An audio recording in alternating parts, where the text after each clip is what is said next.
Massad, I guess the first thing we should talk about is your experience and some of the things that you've done over the course of time to give you a status as not only an expert witness but also a renowned writer when it comes to police shooting situations. Well, in my case, it's been training and research, both of which began fairly early. I was the only son of an immigrant jeweler who had survived one armed robbery murder attempt and had used deadly force in self-defense. Part of my training from very early in my childhood was weapons, the how as well as the when. Because of an anomaly of law in the state where we grew up, it was in fact legal for me to carry a loaded weapon concealed inside the privately owned place of business without a permit, and I did so from about the age of 12. My dad knew a lot of the local cops, lawyers, and judges. I would be sitting around when he picked their brains, and eventually the time came when I started picking their brains. I knew the degree of responsibility that came with that. You know, waking up in the morning and you're a 12-year-old kid with a loaded pistol in a high-risk retail store. And I started reading everything I could find, which back then wasn't much. You had McGivern on fast and fancy revolver shooting, the Stuart Lake biography of Wyatt Earp, and you could get a pretty good handle on how to do it, but nothing ever said when to do it. And in talking with the cops and the lawyers and finding out just how many trick bags there were and just how many of the things you would hear at the gun shop were 180 degrees from reality, I started studying, and they showed me how to do it in the legal libraries. And what I found there frightened me even more. That became the genesis of the book, In the Gravest Extreme. In the meantime, in the early 70s, I'd begun doing a lot of work in police journalism and firearms journalism, first published in 71. From probably 73 to 1980, I worked full-time as a journalist with emphasis on the law enforcement sector. This put me in constant contact, first with police officers who had been in violent encounters, who I would intensively debrief because they were the subject of a story.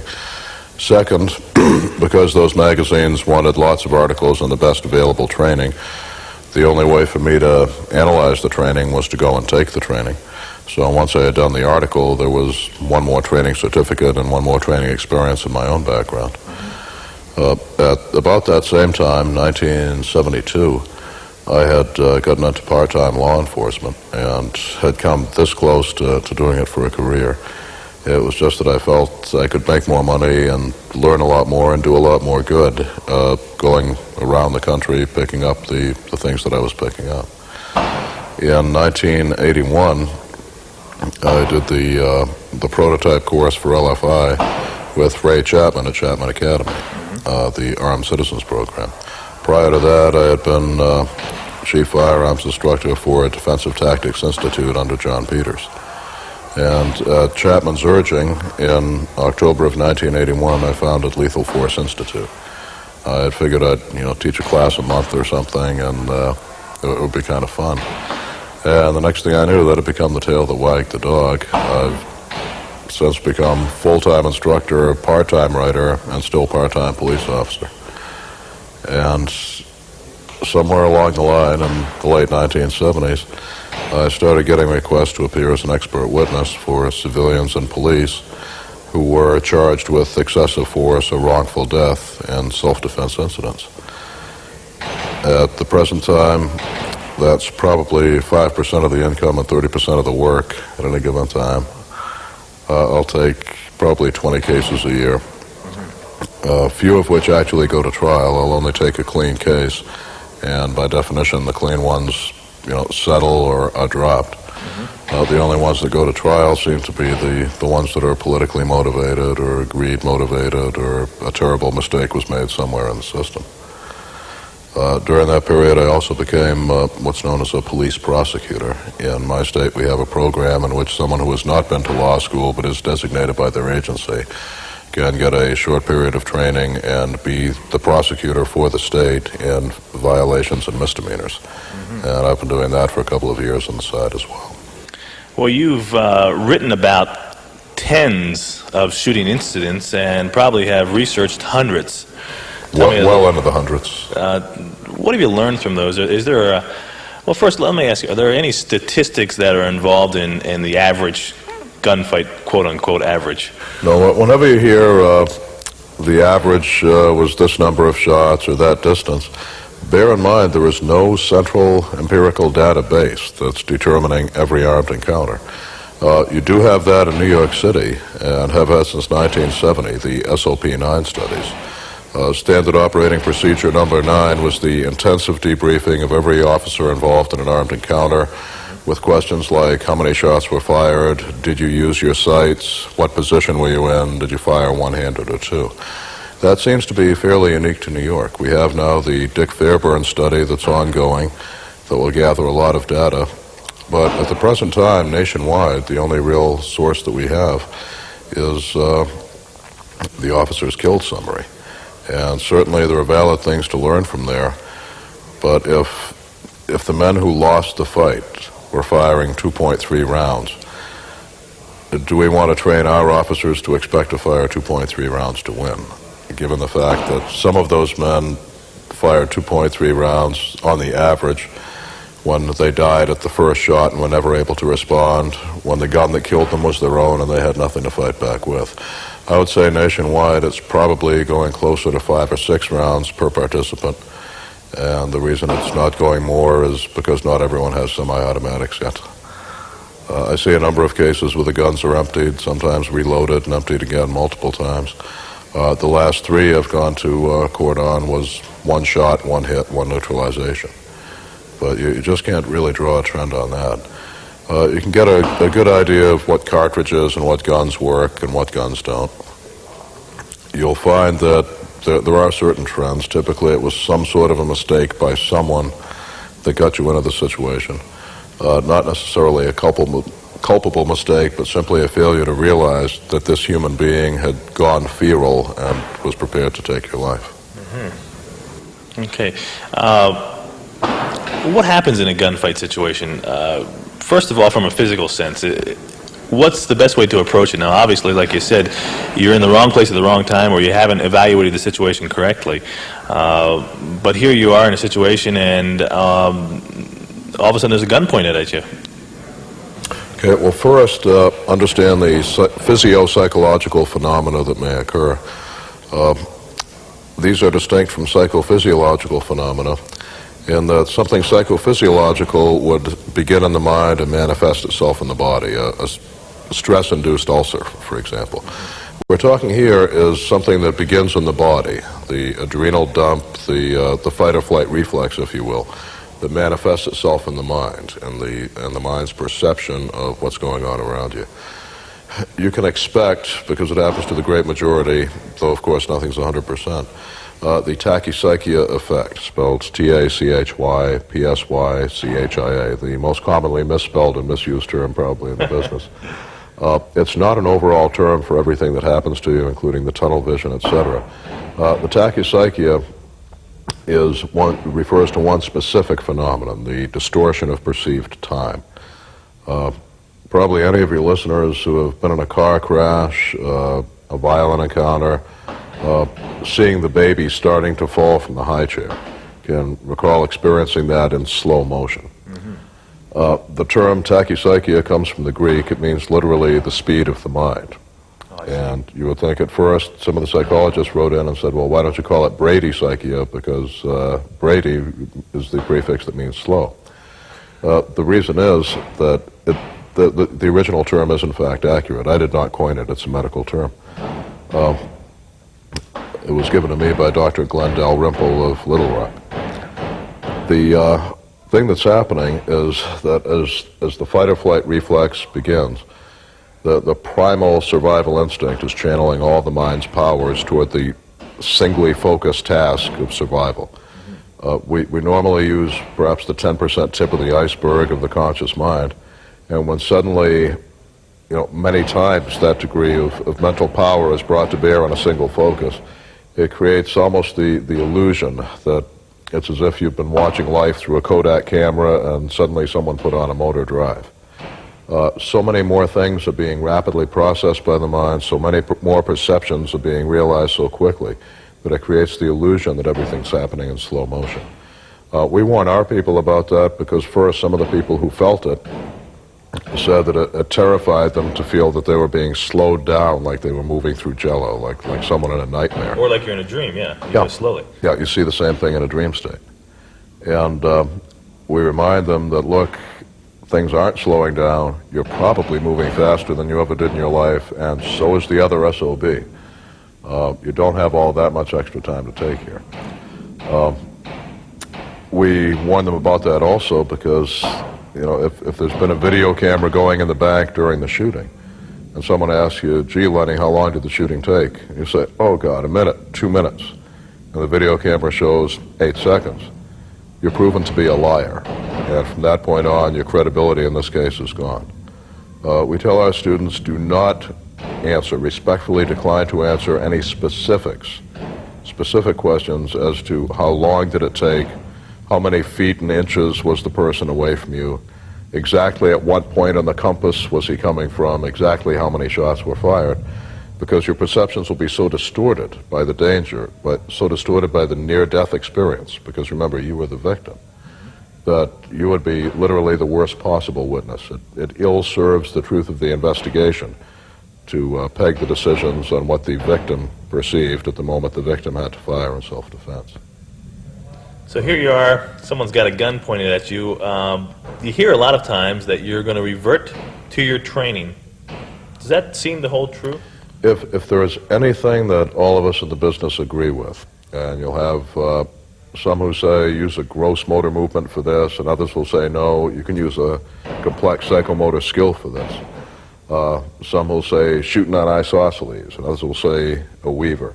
Some will say revolver, some will say automatic, 357, 45.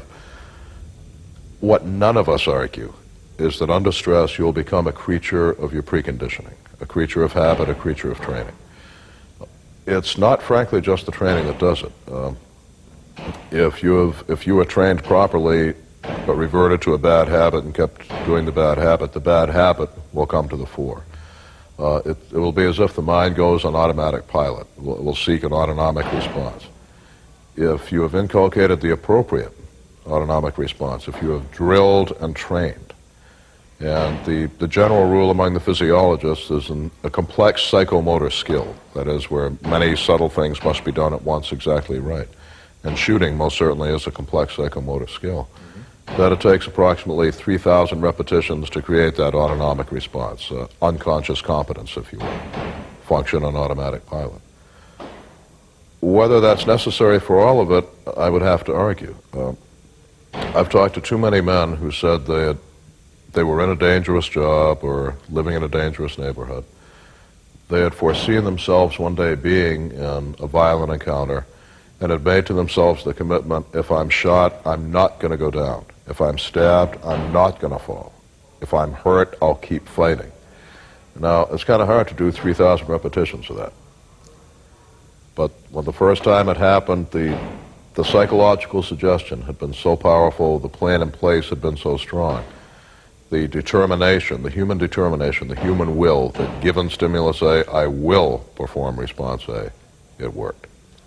And every single one of the ones who had that in their mind, unless they had in fact received a physically debilitating and crippling wound, were able to respond. And of the ones who told me, well, there was the shot, I fell back, I thought I was going to die, oh my God, that these almost invariably were the people who had never actually thought it would happen to them, had never planned for this kind of a crisis.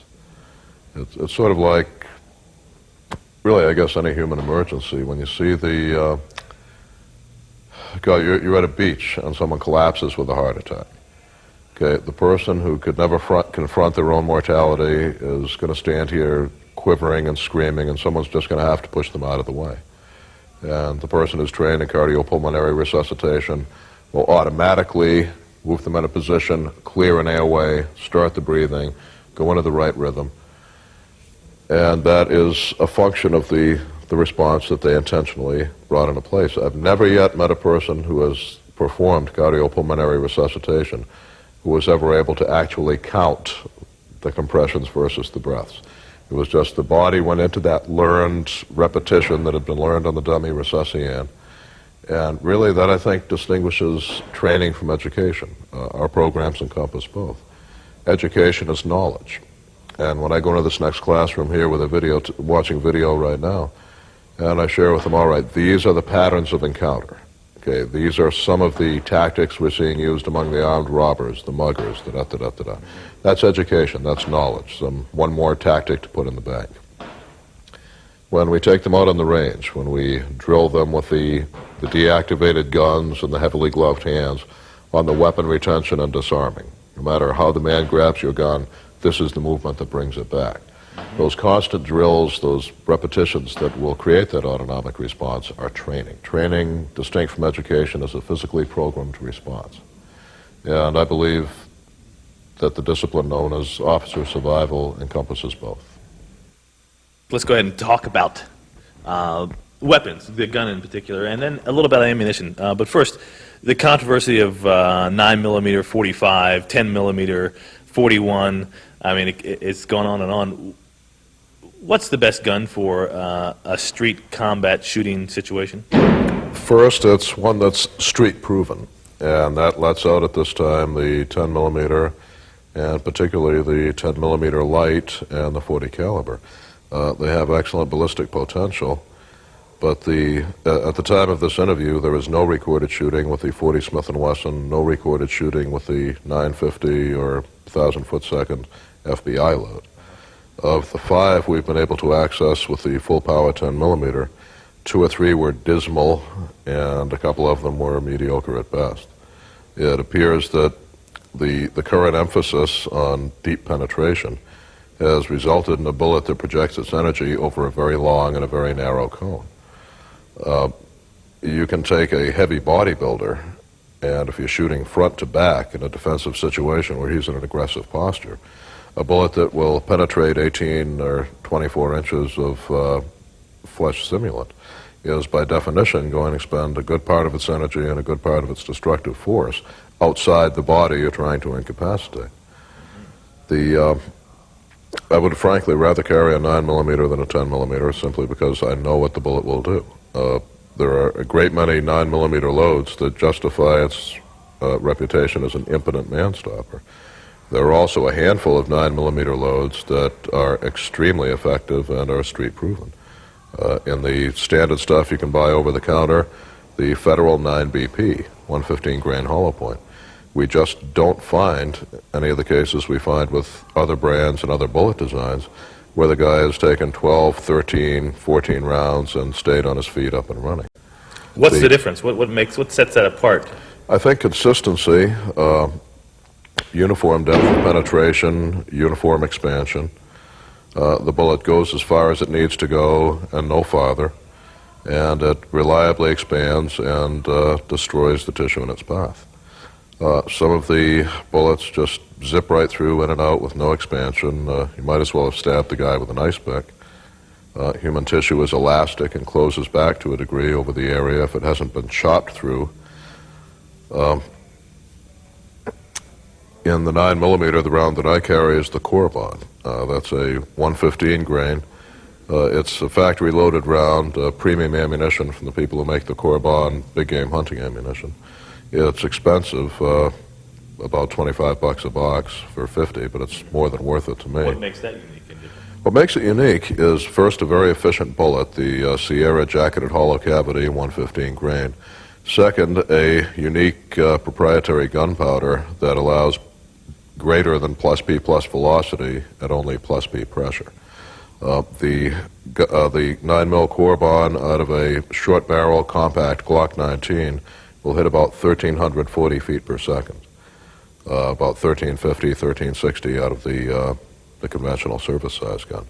That compares to 1,050 to 1,100 with the standard 115 grain bullet. In short, it's exceeding distinctly the destructive power of a 110 grain 357 Magnum, and coming this close to the 125 grain 357 Magnum, which Evan Marshall's research from street gunfights and mine both confirm is probably the single most likely round to stop a fight with one shot solid center hit. The Corbon, because of the unique gunpowder charge, has virtually no muzzle flash at night and very little more recoil than the standard round. Unfortunately, most people don't even know it exists. And how do you spell Corbon? Or? That's capital C-O-R, capital B-O-N. Is that available over the counter? If you have a gun dealer who knows where to get it, yeah. I became a distributor. One of my rules in life was, as a gun writer, testing these guns, these holsters, these scopes, this ammo. If the stuff was junk, I'd say it's junk. And I think that's where I built my reputation for being honest. If it was good, I'd said it was good. If it was outstanding, I said it was outstanding, and I would buy the test gun and keep it. And if it was phenomenally good, I would get a dealership or a distributorship and sell the damn stuff. I became a distributor of Corbon.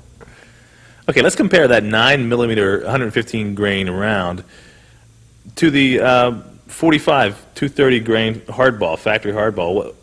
What's the difference there? I mean, people survive or swear on the 45, but it is a military round. Is that hardball going to do as much damage or less? I would say it would do less. The 45 hardball's reputation as a man-stopper was built primarily on the battlefield.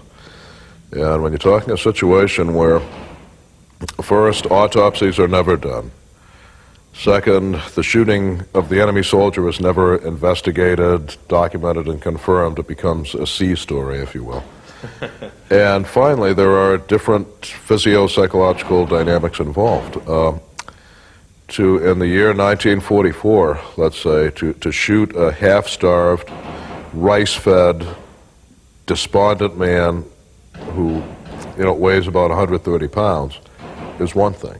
He may well go down without a whole lot of firepower. To shoot a 250-pound, well-fed, adrenaline-high, methamphetamine-spiked Caucasian who wants you to die is a whole different ballgame. And that second guy is going to take a whole lot more lead and a whole lot more destruction to bring down. That's why the battlefield stories we give less weight to, simply because there are different tactics, different dynamics involved than what we're training people for, which is dealing with people at very close range on American streets, very likely, more likely than ever in our country's history, to be artificially jacked up on this, that, or the other drug. What, if you were to carry a 45 for self-defense, what round would you recommend? I often do carry a 45, and in cold weather, that is the gun I recommend. Why that in cold weather, and what round? Cold weather is one of the factors no one seems to have taken into account. In cold weather, a number of things change. First, there is vasoconstriction in the body. Okay, there is simply less blood flow at any given point. Therefore, the individual shot, if he has been exposed to cold weather for a while, will take longer to hemorrhage, longer to exsanguinate, longer to show the effects of traumatic shock, longer to show the effects of hemorrhagic shock. Second, the heavy clothing that he's wearing, particularly if the man is wearing several layers, let's say, of fiberfill, can actually blunt some of the force of the bullet and slow down and reduce the energy before it strikes the underlying flesh. Almost act as a vest. Right. Well, I wouldn't say, let's say as a buffer. Yeah. Less than a vest. Second, the copper-jacketed hollow point, the fully copper-jacketed hollow point in the auto-loading pistol will have a cookie-cutter effect when it strikes the fabric, when it strikes the clothing. In effect, little tiny wads or plugs of that clothing will build up inside the hollow cavity as an inert substance. Now, the hollow point was designed to open from the inside out as it meets the elastic resistance of living tissue, forcing it outward. By the time that's plugged by inert, non-elastic material, when it strikes the underlying flesh, it in effect is flat-nosed hardball.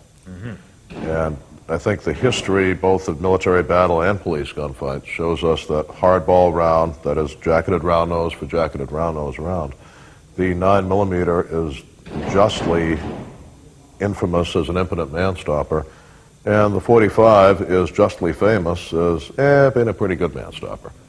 And I figured for my guys up in northern New England, where for at least a third of the year anyone you encounter is likely to be wearing heavy clothing, if their bullets were going to turn into hardball a third of the time, I wanted them to turn into big hardball. Right. For that reason, if I'm in a cold climate, I make a point of carrying a 45. If I'm in a tropical or subtropical climate where that's not in effect, I am perfectly comfortable carrying a 9mm. with all the technical and firepower advantages that the contemporary Wonder 9 technology offers the user. Okay, then, so for the 45 itself, in summary of that, you like the hollow point. I like the hollow point for virtually any round that you're going to use. The hardball in the 45 will literally go through two men front to back and lodge in a third with a shot through the thorax. I don't say that facetiously. If you look at Dr. Fackler's study of that bullet through flesh simulant, and you count up the number of inches of tissue that are actually involved in chest hits, you could have three men standing in line at a ticket counter, and the bullet will go through the first, perforating, through the second, perforating, and lodge midway through the third. What we're seeing in the actual gunfights is right at 3/4 overpenetration. When I say perforation, that means the bullet's gone all the way through, as opposed to penetration, where it's gone deep into the body but stayed there. Now, the reason it's only 3/4 is very often the shot was lateral. Let's say you were to fire at me as I was rolling back, the bullet hits the hips, it may go through some heavy bone, which will slow it down and have to go through a great deal of flesh, or through an arm into the chest and stops just on the other side. Those are the ones that stay in. If even given those variable dynamics, 70-75% of the time it's going through, we've got some real danger to anyone on the other side, and we have the basic energy dump factor that no one who has seen a man or an animal shot will argue. But when you see the man or animal shot and they appear to jerk violently, as if they've been kicked or punched, you will almost always find a bullet lodged on the other side. It's junior high school physics 101. With the bullet that stayed inside, dumped all its energy and spent its energy there.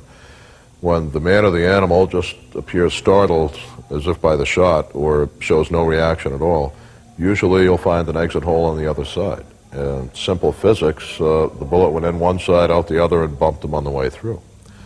Our job is not to kill, our job is to stop. In the hunting field, like any experienced hunter, I deliberately choose deep penetrating bullets. I may have to take a shot up the long quadrupedal creature's body. I might, even if I've had a broadside shot, I want a large hole on each side, as Elmer Keith put it, air rushing in and blood rushing out. If the object is to kill, which it is in the hunting field, the more air rushing in and the more blood rushing out creates the more hemorrhage, the more pneumothorax, tension pneumothorax, hemothorax, all of which will shut down the vital life support and guarantee death. It also will not happen quickly. The deer shot through the heart with a .30-06 can easily run 200 yards before it collapses. If deer shot back, Lenny, none of us would go in the woods and give them a hard time. We're talking about things that shoot back. If it goes down now and stops giving me a hard time, I've won. And if it dies, it dies. If it lives, I'm even happier. I don't have a death on my conscience. Therefore, for anti-personnel ammunition, what we're recommending is something that will predictably stay inside the human body instead of exiting the other side, the opposite of what you need for hunting big game. You hear people say that never in history has anyone been hit by a bullet that went through someone else. That's a crock. That anyone who tells you that hasn't looked too damn far in the history books. You could go back into the last century. You'd find that McCall's bullet that murdered Wild Bill Hickok exited his head after passing through a lot of heavy bone and struck and severely wounded another man in the Deadwood Saloon. You would find that the bullet that killed Morgan Earp in the pool hall, subsequent to the OK Corral shooting, exited his body and struck another bystander, wounding him. In this past year, in the past 12 months before this filming, we have one police officer shot to death in Pennsylvania by bullets that passed through the body of the felon, fired by other officers, because the felon's body blocked the officer's view of their brother officer behind him. Officer Valentine was killed by bullets that had exited the suspect. You have one shooting here in the Los Angeles area of a highly touted bullet that would have lots of penetration, just what you need, folks. Trust us, it works on the gelatin, that passed through the felon, wounding him, and struck the innocent woman unseen in the darkness behind him, killing her. You have one in Arizona where the bullet passed through the body of the felon and struck and killed a campus police officer. That's 3 in 1 year, and those are just the ones I know of. And remember, there's no empirical database that collects them all. And Lenny, that's too big a price to pay. I want a bullet that will stay inside the body of the offender, where it will do the most disorienting, neutralizing shock, where it will the least endanger people on the other side. Many of your regular viewers are into sports shooting and have seen your fine videotapes on Bianchi Cup and Steel Challenge and all that. And they know the rules of safe shooting. And the first rule you learn when you ever go to a range is backstop. You never unleash the bullet unless you know where it's going to stop.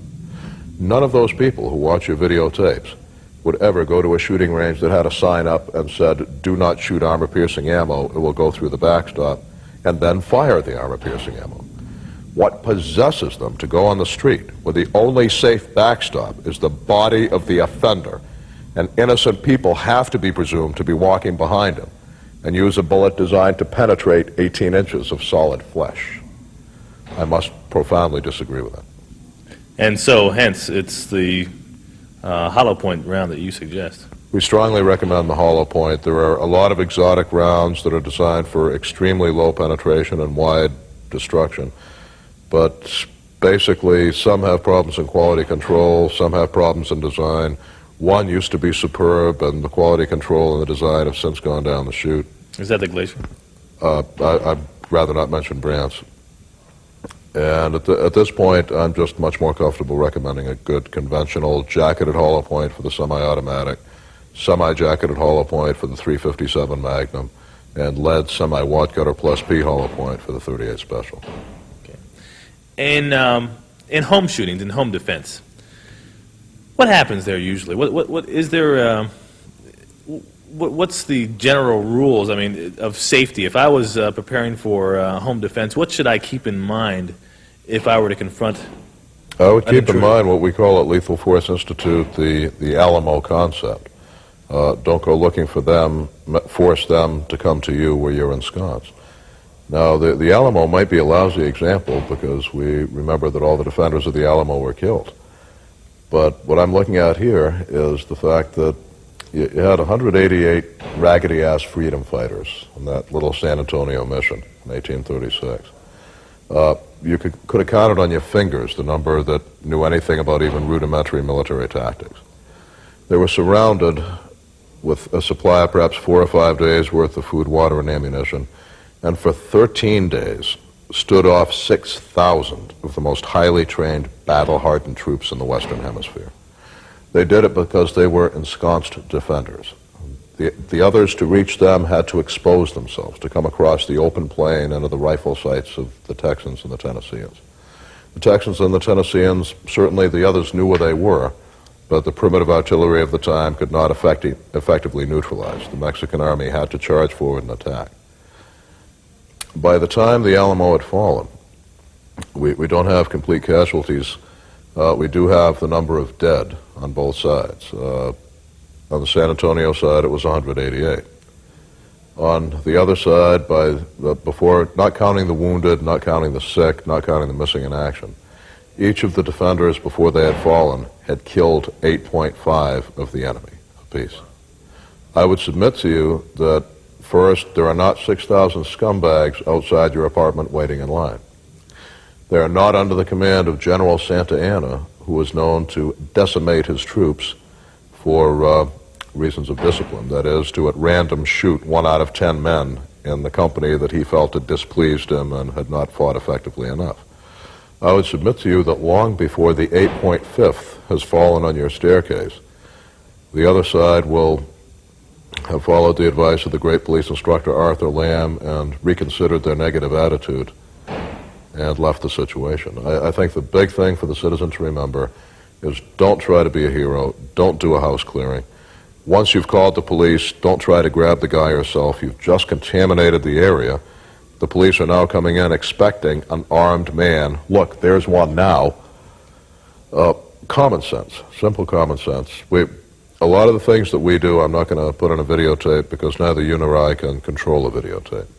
I can control the students who come to LFI, all of whom have to have total proof of criminal record and character background check. I will tell you this, our definition of tactics is very simple. It's common sense applied with a specific knowledge of the involved discipline. You've talked about and written about distance how important it is to maintain and keep your distance. And really, what you said earlier here about the armed citizen in his house is not to go looking for trouble, just to stay your ground.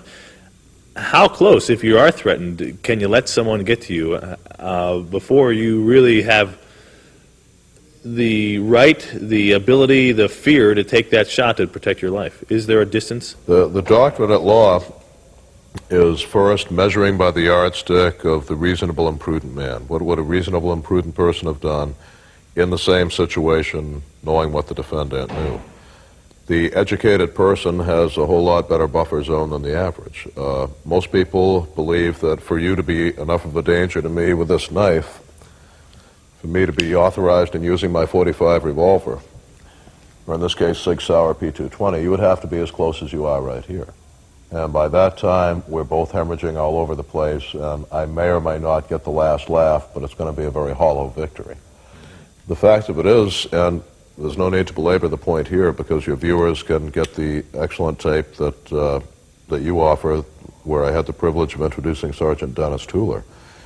It was Sergeant Tueller who in 1983 first quantified the fact that the average person, not an athlete, not a superstar on methamphetamines, but the average person can close 7 yards, 21 feet, and kill with a knife in 1.5 seconds or less. If the weapon is a longer weapon, a baton, let's say, or a crowbar, the time would actually be less. The longer weapon is the length of the arm, that much farther reach, one less step he would have to take. And if a man that distance began to move on me, I would start shooting at that point. The knowledge is power. You know, the more knowledge you have in this regard, the more defensible you are. I would urge anyone watching this tape to check Lenny McGill's catalog, catch the one where Dennis Tueller explains how that was quantified, and where we show how you can quantify it for yourselves, and put that sort of in your survival battery. Okay, so now you've determined that you need to use lethal force to protect your life. And I say your life, not your property, because if the guy's running out the door with your TV set, you shouldn't shoot him, should you? No, the gun permits still issued in some parts of the country that say for protection of life and property have lied to you. Nowhere in America do the moods of the courts allow the taking of life for what the courts call mere property. Whether I kill you for your stereo or to keep mine, I still killed you over a stereo. Our law does not permit that. You may use deadly force only in defense of human life, innocent life, when at immediate, otherwise unavoidable danger of death or grave bodily harm. Okay, so here is this methamphetamine crazed individual charging at you now, and he's coming within that 7-foot parameter, 7-yard parameter.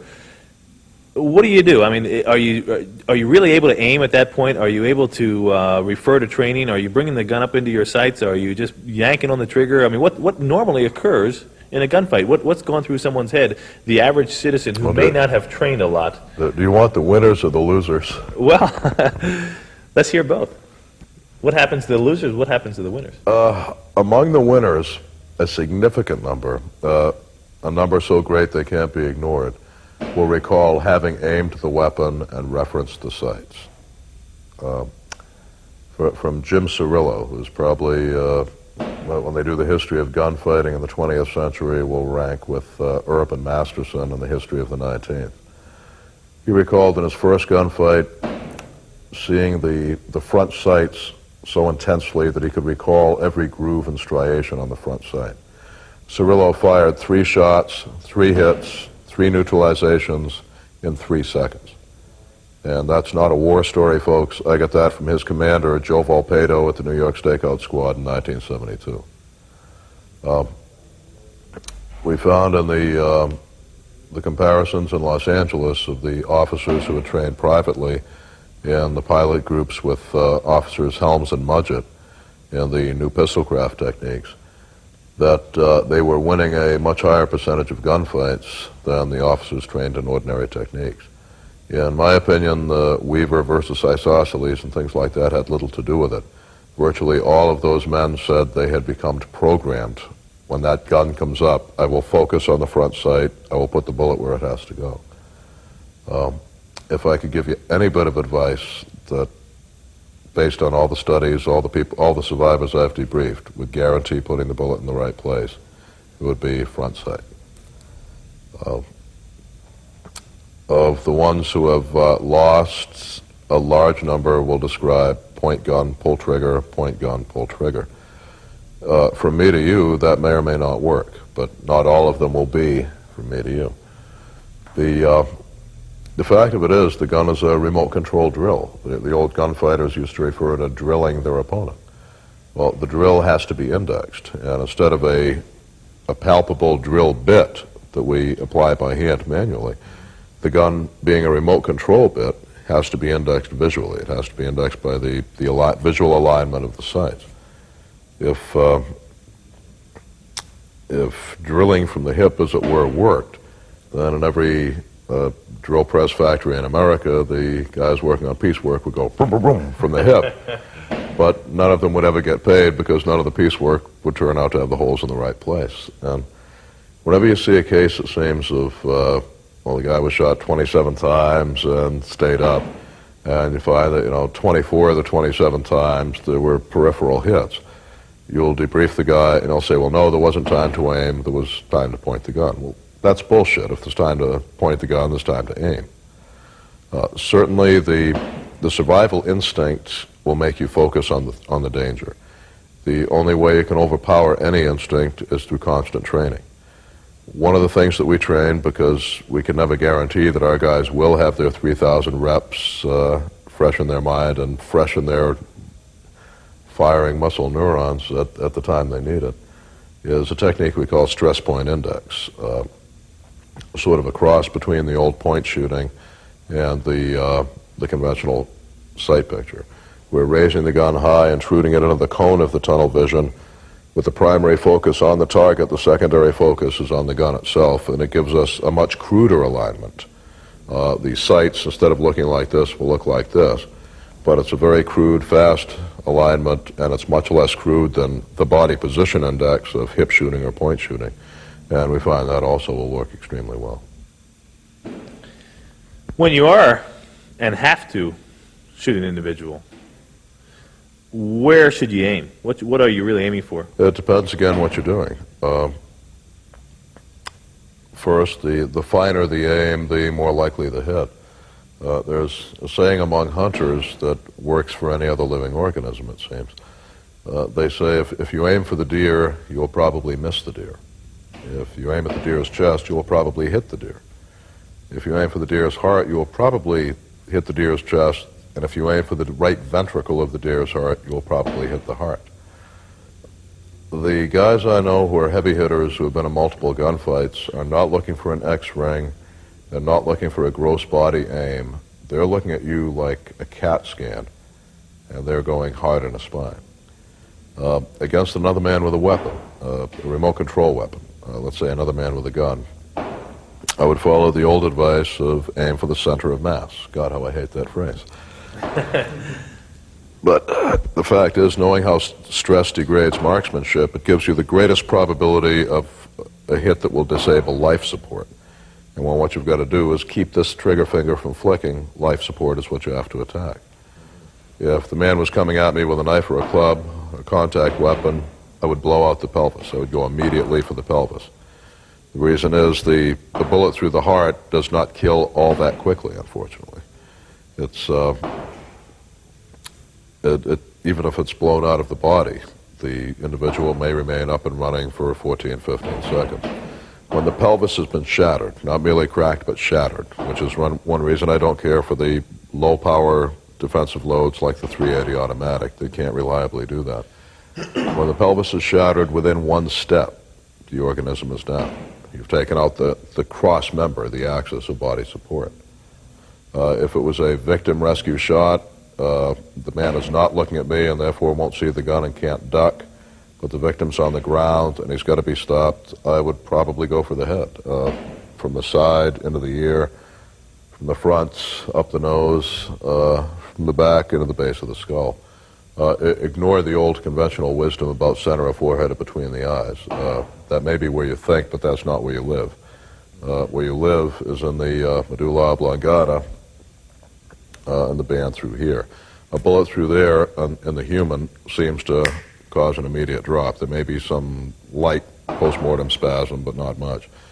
A bullet higher in the brain will cause what some of the neurologists and neurosurgeons refer to as an electrical storm in the central nervous system. You'll find this in Carlos Hathcock's book, Marine Sniper. He refers to having shot men in the brain with a high-powered .308 rifle, and the body is still violently spastic because the bullet had not, in fact, reached primal brain and shut off the light switch. Again, it's situational. We don't believe in keep it simple, stupid here, simply because that was a concept developed for draft soldiers who would not question the commands of men sending them into a battle which had a 40 or 50% acceptable casualty rate. Our acceptable casualty rate is 0. We recognize that violence is not simple, and a complex variety of danger requires a complex repertoire of response. I've read in some of your articles that, particularly the articles about police officers, that a lot of them, a high percentage of them, seem to be shot in the right hand. These are right-handed shooters. What's going on there? What's happening? Why are they receiving those wounds in the right hand especially? I think you'll see that on both sides, not just the cops. And what it is, the person who's not deeply trained perceives the threat to be the weapon. They forget Jeff Cooper quoting John Steinbeck. The gun is not the weapon, the mind is the weapon. The gun is just a tool. When someone sees me coming up toward them and sees a pistol, the reaction would be, gun! And you focus on the gun. Where the head goes, the body follows. You'll find it's something as simple as a dualitron target exercise, where you're shooting at the cartoon targets of bad guys. The shots will cluster toward the weapon. You're a trained professional in what we call threat management. We'll look at the opponent and we'll see the CAT scan of that body and we'll aim at the part of the body he intends to destroy. This is why you saw it today when you came by to do this filming. We had our students out working with weak hand draws, one hand only reloads, with both hands actually, but as you saw with the weak hand, simply because that is a high probability factor. When you look at what became really the OK Corral shooting of the 20th century, the Miami Massacre, April 11, 1986, probably the most intensively studied gunfight in modern society's history. You saw Agent McNeil shot in the gun arm in the opening of the encounter. Agent Morales, as he's coming to bring his shotgun to bear, the left arm is shattered. You had Agent Hanlon down attempting to reload when the bullet strikes him in the gun arm. The subject, Platt, 2 to 3 times, is struck in the gun arm himself. The gun arm finally rendered inoperable, interestingly, after multiple wounds, one of which was the famous bullet that cut the pulmonary artery but didn't reach the heart. One bullet, believed to have been fired by Agent Reisner, shattered the wrist, and at this point, the killing stopped. Platt had to access a 6-inch .586 revolver, firing left-handed, and having lost a great deal of blood and apparently not being accustomed to left-handed shooting, at very close range, missed 3 shots at Agent Morales, who was then able to close the distance, and with his shattered left arm hanging at his side, firing right hand only, ended the gunfight by killing Platt and the suspect Maddox. For that reason, because anything that's high probability has to be dealt with in training. For that reason, we emphasize weak hand shooting as a survival skill as opposed to an advanced technique. Mm-hmm. You are a well-known shotgun shooter. You have a shotgun videotape available. What do you think about the shotgun and its role in self-defense for individuals and how its role in gunfights? I see it in home defense as an auxiliary weapon. If you were to have only one gun for home defense, I strongly believe it should be a handgun. The problem with a shotgun is if you do have to move with it, let's say to gather the children and bring them into the safe room, you can't carry your children and a shotgun in a firing position. You can't manipulate a shotgun and a flashlight and a telephone and light switches and doorknobs and touch a wall for balance and keep from falling down the stairs by grabbing the banister. anyone who was ever in the Army long enough for them to Section 8 them out when they realized they were nuts has learned how to take a long gun away from an enemy soldier. It's really very simple.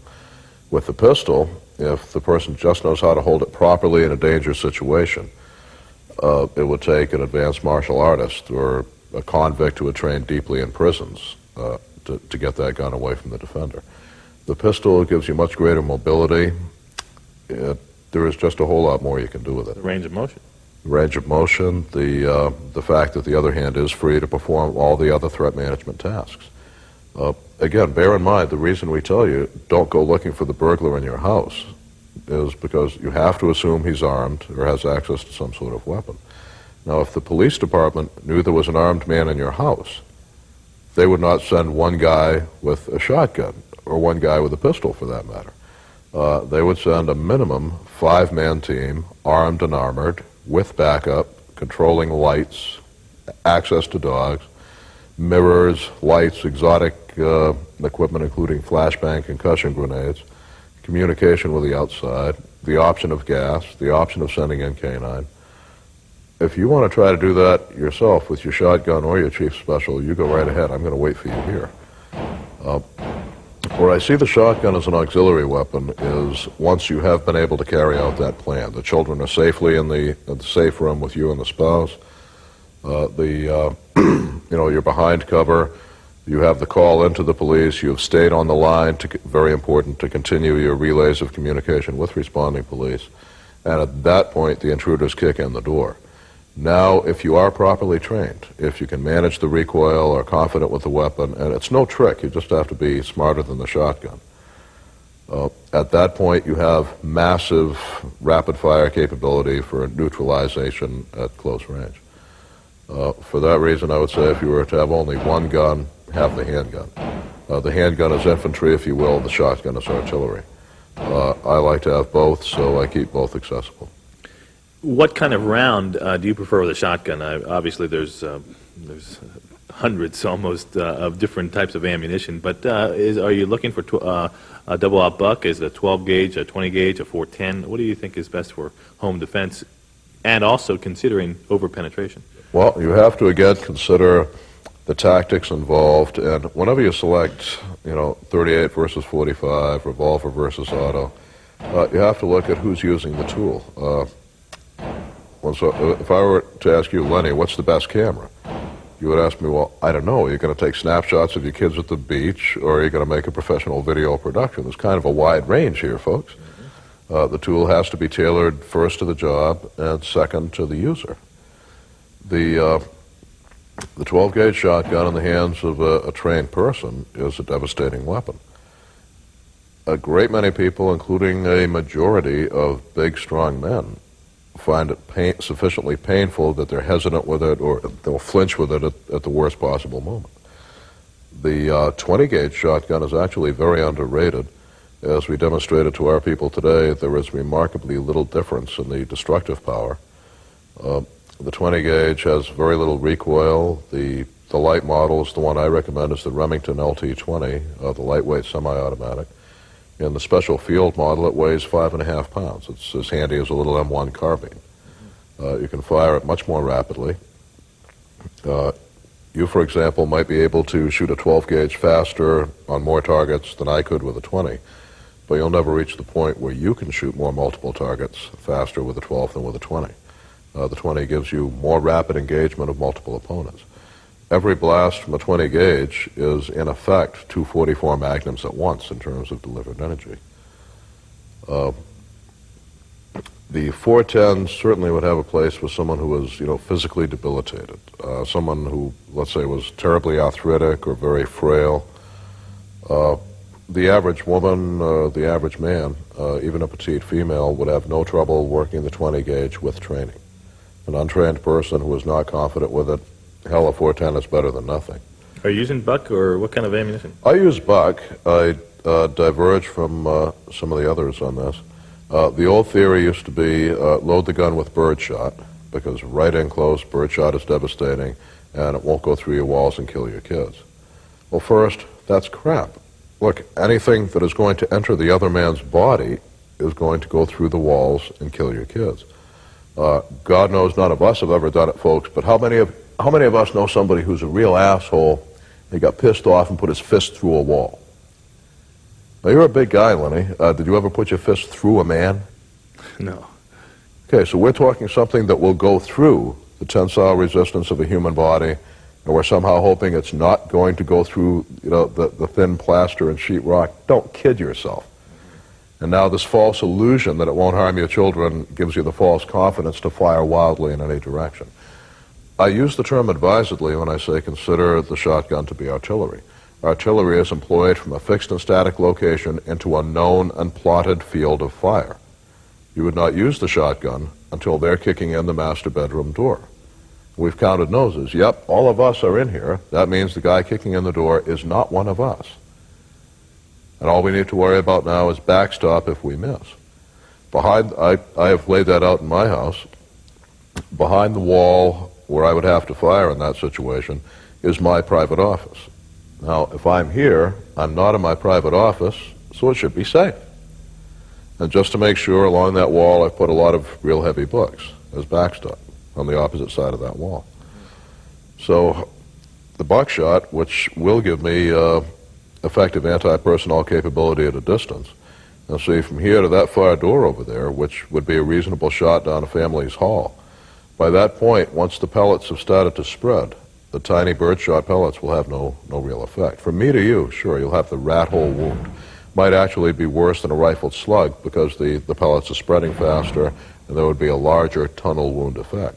From here to that door, each of the pellets will have to do it by itself. And if he's wearing a heavy leather jacket, he might as well be wearing a second chance vest. I want him, and I want to take him. Similarly, if he's ducked behind a sofa with a gun in his hand, still menacing the lives of my children and the other people in my household, if there were two of them coming through that door, and one has gone down in the doorway and the other is ducked behind the wall out of sight, I want something that I know will reach through that wall and take him. They're training in the prisons to shoot through the walls at us. Before it occurs to him to do that, I want to reach through that wall, reach through that furniture, and keep him from harming my children.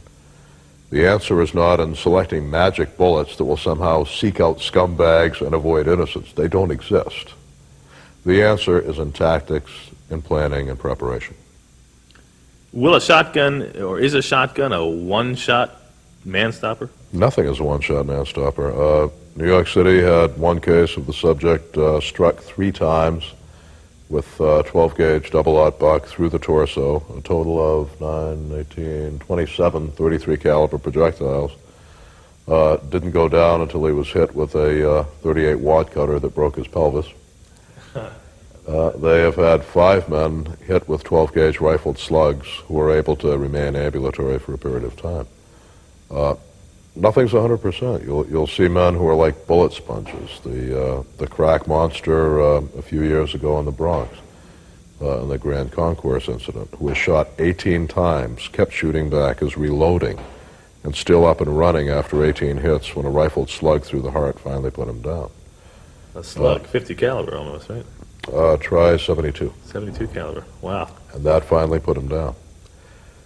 On the other hand, you'll have one like one of my friends who, back in the old days before he had any training, thought the proper way to clean his gun was to spray it all over with WD-40, and it would save a little time if he just didn't take out the cartridges. So he's licensed to carry in the city of New York. He's opened it, sprayed everything, including the cartridges, so they'll be nice and clean too, with metal-penetrating WD-40. Does not realize that he has now killed his primers and deactivated his ammunition. And when attacked by a man with a knife on a subway, probably 20 years before the Bernard Goetz incident, drew his chief special, pointed at the man, and went, click! He told me, and he was not the first to say so, that click was the loudest thing he'd ever heard, given the circumstances. But the opponent with the knife looked at him and went, rolled his eyes into his head, and fainted. So you can consider that a one-shot stop, but you've got so many factors. We'll never quantify stopping power. The momentum theories of Hatcher, followed in modern times by the Cooper short form, have a place. There is, if the person is off balance, the momentum of a powerful bullet striking them can in fact take them off balance further and could actually knock a man down. The old theory was big heavy bullets have knockdown power and little fast bullets don't. And then the theory was, well, there can't be knockdown power. A 230 grain bullet could not possibly knock down a 230 pound man. We have a tool, thanks to Rich Davis and the Second Chance Vest, we've had for the last 19, 20 years, that we did not have before. The body of gunfight survivors shot on the Second Chance Vest, who can now tell us exactly what it's like to absorb the full blast of a shotgun, the full focus of a pistol bullet in a small enclosed area. The majority of them are describing it as like a very powerful punch. Now, it ranges all the way from Jim Martin, who told me when he was shot in the chest with a .357, he saw the flash of the smoke, did not hear the shot, and did not feel anything in his body. All the way up to a kid who was shot in the back with a .22 and told me it felt like being hit with a ball-peen hammer. The reason was,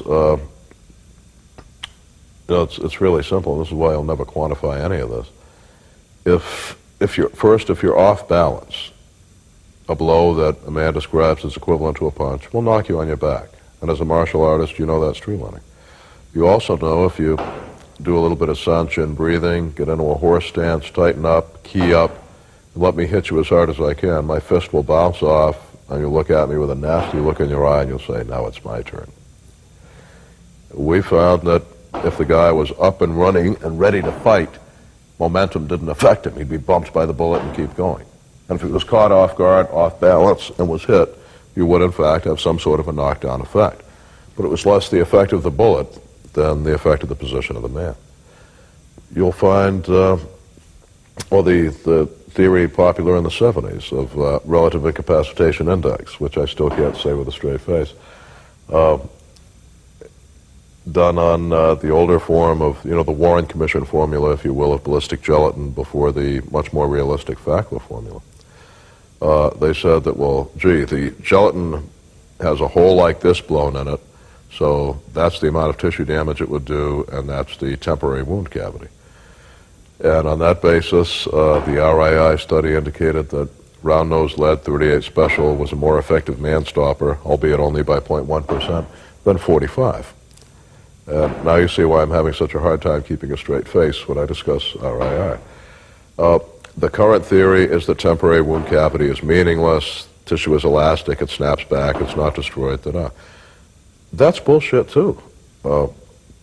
As a martial artist, you know very well that if you hit me right now as hard as you can on the solar plexus, I will have no permanent wound cavity. There will be a temporary displacement of tissue. And I will fall to the floor on my knees, wheezing and gurgling, and will have been effectively neutralized. So don't tell me that temporary wound cavity is meaningless. It depends where it takes place. If the bullet strikes here at the nipple and goes through nothing but the soft, spongy tissue of the lung and the dead space of the air, nothing, meaningless. Bring it down 3 or 4 inches, and it hits the liver, which is plastic instead of elastic, the consistency of gelatin, and will be torn apart by that force. I'll probably be down. The other theory, the one out of New York City, was placement. Placement was everything, they said. If you put the bullet exactly in the T-zone of the upper central nervous system, they'll be neutralized. Nice theory, but it doesn't work. You're going to tell me I have to hit the upper third of the spinal cord. Okay, the upper third of the spinal cord is about the width of this little finger. It is encased in heavy bone that moves in a serpentine fashion inside the body while I duck away from the gun you are pointing at me. It is on the distal side of what may be a clothed body, heavy or small. Okay, you've seen the best in the world, Lenny, and some of your viewers through your videos, and no man could count on doing that. That's why none of the professionals they ever saw in a Lenny McGill video carry a 22 or a 38 with round-nosed lead, unless the issuing authority forced them to carry a 38 with round-nosed lead. You could shoot me right now in the head with a 22 CB cap right here, and I'd probably toss you a coin 50-50. One of two things would happen. One, I would fall down and be neutralized, or two, I would draw this .45 automatic, and you would spend your wake in a closed coffin. And that's what placement is worth if the bullet does not have the wherewithal to make the placement meaningful. So what I'm saying, I guess, is when people say this is everything, velocity is everything, caliber is everything, placement is everything, permanent cavity is everything, temporary cavity is everything. Look, nothing is everything, but everything is something. Any of those effects can take place. It depends. The reason we'll never quantify it is, I think the real reason, so much of it, probably 50%, maybe more, of what makes one guy go down and one guy stay up fighting has nothing to do with a bullet. It has to do with the mind of the man. Are they in good physical shape? Is there good cardiovascular conditioning? Are they or are they not supercharged on drugs? Do they have a rage to live, a rage to kill? Are they pussies or are they fighters? Are they in a balanced position that can take an impact, or are they caught off guard and off balance, like a guy dropped with a sucker punch? And that's why you're never going to quantify stopping power. Follow the old rule. The most powerful weapon you can control, an accurate rapid fire on multiple targets. Keep shooting until the subject is down and incapable of harming you. And we'll discuss it with the jury later. Okay, real quick. Keys to surviving a gunfight. Mental preparation. Preparedness and awareness. You're prepared, you know it may happen someday, you're prepared to go all the way to what we call the gravest extreme. You've seen it through to the third dimension of the reality, not thinking the gunfight would begin with a draw and end with the last shot. But you've realized, yes, could I go through a criminal trial? Could I go through a civil trial? Could I stand the post-shooting trauma? And do I even know what post-shooting trauma is, or do I try to deny it because I want to be a warrior prince? Awareness and preparedness, to me, is the first. Second, tactics, proper use of tactics. Extend the distance to where your marksmanship beats his advantage of action versus reaction when he's the initiator and you're the defending reactor. Be behind solid cover. Be where you can shoot him and he can't shoot you. Skill with the safety equipment. How many people do you know that are carrying guns they can't shoot, guns they may never have fired? My God, they're guns walking around waiting to be taken away or to endanger bystanders. And finally, only when all the other three have been satisfied, optimum equipment. Some things work for some people better than others, for some situations better than others. If I had to carry a gun to the beach and not look out of place, gee, I might have a stainless Smith & Wesson Centennial 38 2-inch. And I'd look kind of out of place with my .458 Ruger Model 77 elephant rifle. And if, like I did once, I have to go into the bush in the eastern Transvaal after a friend of mine who has just got to shoot a Cape Buffalo today, and I can't talk him out of it because I'm too smart to mess with Cape Buffalo of my own volition, I'm not going in there with the 2-inch 38 Special. Give me back my .458 Ruger. Awareness and preparedness first, then tactics. Then skill with the safety equipment, which includes, but is not limited to, your firearm. And we teach the firearm as safety rescue equipment, not as weapons. And finally, optimum selection of equipment. Those would be the 4 criteria that I would seek for survival.